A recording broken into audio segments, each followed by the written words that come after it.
We live in a world where it feels like everyone is sharing every single moment of their lives online. But have you ever wondered about the people who don't? Today, we're going to dig into what's really going on with folks who choose to stay out of that social media spotlight. Really think about it. You're scrolling through your feed and you see the selfies, the vacation pics, the group shots from almost everyone, except for a few.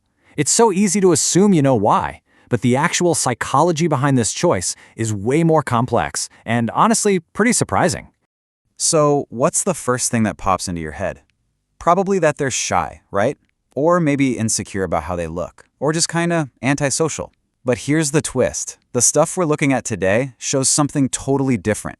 In a lot of cases, it's the exact opposite. And this is the part that might really blow your mind. Choosing not to post photos is often a sign of some serious inner strength and a really healthy mindset. Yep, you heard that right. It's not about hiding. It's about having a completely different set of priorities. So let's break down what that actually looks like. Okay, so first up, section 1. It all starts with being grounded in yourself. We're talking about people who have this really strong internal foundation. They know who they are, and that knowledge doesn't depend one bit on what other people think. For these folks, privacy is just way more valuable than popularity. Their peace of mind is the real prize here. They aren't chasing that little dopamine hit you get from likes and comments because, well, they've already got self-validation down.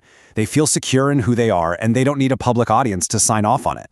And that security leads directly to this, a super strong sense of self.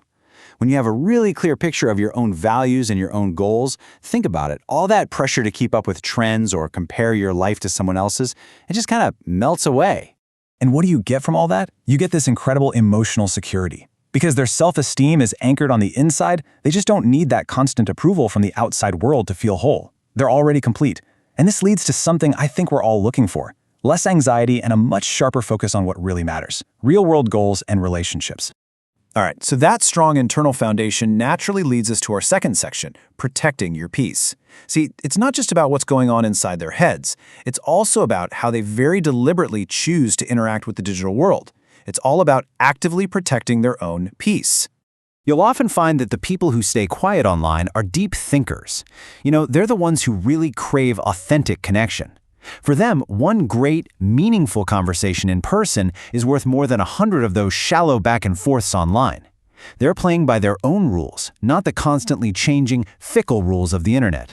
And a huge part of this is that they intuitively understand what's called the highlight reel illusion. They just get it. They know that what you see on social media, well, it's not the full story, is it? It's this perfectly curated collection of only the best moments, and it paints a pretty distorted and frankly unrealistic picture of what life is actually like.